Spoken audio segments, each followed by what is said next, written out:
یہ شعبان کا مہینہ ہے، اور شعبان ایک ایسا مہینہ ہے جس کا سیکوینس یہ بتاتا ہے کہ پہلے رجب ہے، اس کے بعد شعبان ہے، اور شعبان کے بعد رمضان ہے۔ یہ 3 مہینے ایک کے بعد دیگرے آتے جاتے ہیں، اور ان تینوں کے سیکوینس میں، ان تینوں کی ترتیب میں، ان تینوں کے درجے میں اللہ کے رسول صلی اللہ علیہ وسلم کے مطابق ایک خاص قسم کی معنویت ہے، ایک خاص قسم کی اس میں فلسفی ہے۔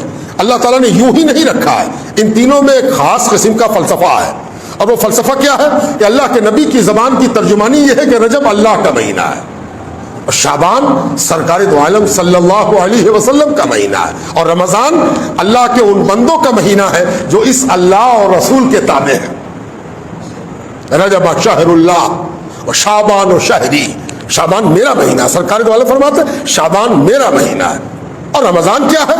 یہ اللہ کے بندوں کا مہینہ ہے۔ اب اس میں ایک فلسفہ یہ ہے کہ پہلے اللہ سبحانہ تعالیٰ، پھر اس کے بعد وہ ذات کریمہ جو اللہ کے بندوں کو اللہ سے جوڑتی ہے، سبب بنتی ہے بندوں کے اللہ سے جڑنے کا، قریب ہونے کا، رضا الہی کے حصول کا ذریعہ بنتی ہے، اس کا نام رسول ہے، اس منصب کا نام رسالت ہے، وہ درمیان میں ہے۔ یعنی ہمیشہ اللہ کے بندوں کے لیے جب جب وہ اللہ کی طرف رجوع کرنا چاہیں گے تو رسول ذریعہ ہوگا، واسطہ ہوگا، میتھڈ ہوگا۔ یہ بات ذہن میں رہنی چاہیے۔ اب ایک دوسری بات وہ یہ کہ اس شعبان کو حضور صلی اللہ علیہ وسلم نے اپنا مہینہ کہا، اور اس میں کچھ خاص بات بھی ہوئی۔ حدیثوں کے اندر روایات موٹے طور پر یہ ملتا ہے کہ ام المومنین عائشہ صدیقہ رضی اللہ تعالی عنہ فرماتی ہیں کہ میں نے جو آبزرو کیا، میں نے جو اندازہ لگایا، میرا جو چشمدید تجربہ ہے، اس کی روشنی میں میں یہ بات کہہ سکتی ہوں کہ اللہ کے رسول محمد رسول اللہ صلی اللہ علیہ وآلہ وسلم رمضان کے علاوہ سب سے زیادہ کسی مہینے میں روزہ رکھتے تھے تو وہ مہینہ شعبان کا تھا۔ کثرت سے روزہ رکھتے، لگاتار بھی رکھتے، چھوڑ چھوڑ کے بھی رکھتے۔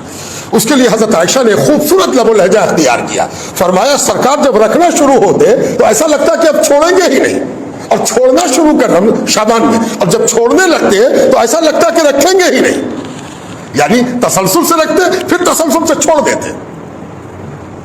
اور آپ کو تو معلوم ہے کہ اس تسلسل اور ترک تسلسل، لگاتار کرنا اور لگاتار چھوڑ دینا، یہ سرکار دو عالم کی طبیعت نہیں تھی، مزاج نہیں تھا، عادت نہیں تھی، انانیت نہیں تھی، اپنے نفس یا اپنی خواہش کی بنیاد پر ایسا نہیں کیا گیا۔ اپنے نبی کو سمجھنا بھی مومن کی مومنانہ ذمہ داری ہے، اور جب تک نبی کی تفہیم کی طرف مومن نہیں بڑھے گا، نبی سے محبت کا راز نہیں سمجھ سکے گا۔ نبی سے محبت بے معنی نہیں ہے، نبی سے محبت ایک مومن کی مومنانہ کیفیت کا لازمہ ہے۔ ہو ہی نہیں سکتا کہ مومن ہو اور نبی سے محبت نہ کرے۔ کیوں؟ اس کی وجوہات ہیں، اس کو جانو اور سمجھو، تمہارا دل تڑپ کے رسول اللہ کی محبت کی طرف مائل ہوگا۔ جانتے کیوں؟ اب اس کی ایک راز جانیے، راز بہت ہے، ایک راز۔ اللہ کے رسول صلی اللہ علیہ وسلم اس راز کو اچھی طرح جانتے ہیں، اس لیے کہ آپ اللہ تعالیٰ کے سب سے بڑے رازدار ہیں۔ کون سا راز؟ کہ اللہ کی مشیت الہی، ارادہ الہی، اللہ جو چاہتا ہے، اللہ کی جو خواہش ہے، رضا ہے، جس کے لیے ایک لفظ ہم استعمال کرتے ہیں مشیت۔ مشیت کیا ہے؟ ارادہ الہی، اللہ چاہتا کیا ہے، چاہت الہی کو مشیت کہتے ہیں۔ تو مشیت کی توجہ کدھر رہتی ہے؟ رسول اللہ صلی اللہ علیہ وسلم کی طرف رہتی ہے، اور مشیت الہی اپنے نبی کو دیکھتی ہے کہ نبی کون سا کام کس طرح کر رہے ہیں، نبی کی رغبت کدھر ہے، نبی کی رجوعیت کدھر ہے، نبی کا معمول کیا ہے، نبی کی پسندیدگی کیا ہے، نبی کی ناپسندیدگی کیا ہے، نبی کیا چاہتے ہیں اور نبی کیا نہیں چاہتے ہیں۔ سبحان اللہ، نبی چاہے کہ خدا کیا چاہتا ہے، اور خدا یہ چاہے کہ نبی کیا چاہتے ہیں، ہے نا؟ تو اب سوال یہ اٹھتا ہے کہ صرف چاہنا ہے یا کچھ اور بھی ہے؟ جی نہیں، آپ پر، ہم پر جو فرض اور واجب کیا جاتا ہے، یہ فرض ہے اور یہ واجب ہے، یہ اللہ کا حق ہے، یہ اللہ ہی کو زیبا ہے، اللہ ہی تعالیٰ کی شان ہے کہ جو چاہے فرض کرے، مالک کل ہے، احکم الحاکمین ہے، وہ اس سے بڑی کوئی ذات نہ ہوئی ہے نہ ہو سکتی ہے، وہ سب کا مالک ہے، اس کو زیبا ہے کہ جو چاہے فرض کرے۔ لیکن اس نے ایک اصول اپنی سنت کے تحت اپنے طور طریقے کے تحت یہ لازم کر لیا ہے، وہ پروردگار کی مشیت ہے کہ وہ رسول اللہ کی روٹین کو دیکھ کر ہمارے لیے فرض کرتا ہے، واجب کرتا ہے۔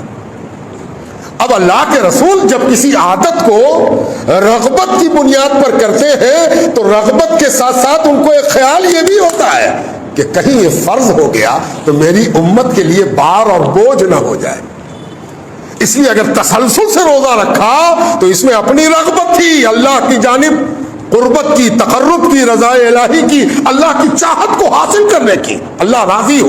بہترین عمل ہے کہ روزہ رکھا جائے، رسول سے بہتر کون سمجھ سکتا ہے رضا الہی کو۔ لیکن اس تسلسل سے روزہ رکھنے کے بعد تسلسل سے چھوڑا اس لیے گیا کہ توجہ امت کی طرف ہوئی کہ کہیں یہ فرض ہو گیا تو امت اس بوجھ کو اٹھا سکے گی، تو تسلسل سے ترک بھی کیا تاکہ پروردگار کو اگر میرے تسلسل سے فرضیت کی جانب میلان ہو تو میرے ترک تسلسل سے اس کے فرضیت کی جانب میلان نہ ہو، اللہ بھی راضی رہے اور امت بھی رضا الہی کے راستے میں آگے بڑھ سکے۔ یہ ہے ہمارا رسول، کیوں نہیں محبت کرے؟ لاکھوں محبت اپنی زندگی کو لاکھ سے گنا کرے آدمی اور سوائے محبت رسول پہ کچھ نہ کرے تب بھی حق رسول ادا نہ ہو، ہے نا؟ یہ رسول ہے ہمارا۔ اب ایک بات اور، واقعات آپ بہت سنتے رہتے ہیں، میں واقعات کے نتیجے میں حاصل ہونے والی وہ کیفیت آپ تک پہنچاتا ہوں۔ واقعات آپ پڑھ بھی لیں گے، سن بھی لیں گے۔ ایک عمل اور کہ جب آدھا مہینہ ہو جائے، 14 تاریخ آ جائے اور رات 15 کی آئے، اس کے بارے میں بھی روایات حدیث میں اور حضور صلی اللہ علیہ وسلم کی سنت موجود ہے کہ حضور صلی اللہ علیہ وسلم دیر رات گئے، بستر پر نہیں دیکھے گئے۔ سیدہ عائشہ صدیقہ کو تشویش ہوئی، کدھر گئے؟ یہ تشویش اس لیے ہوتی تھی کہ معلوم تھا کہ یہ ذات کریمہ بستر پر لیٹے یا بستر سے اٹھے، سب میں رضا الہی کا مظہر ہے۔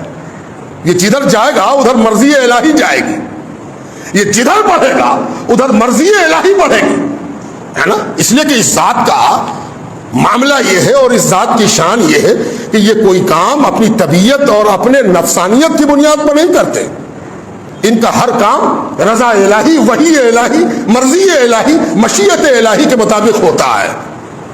ان ہوا الا وحی یوحی، ان کا کام ہی وحی کے مطابق ہوتا ہے اور ان کی ہر چیز امت کے لیے ایک نمونہ ہے، ایک مثال ہے، ایک آدرش ہے۔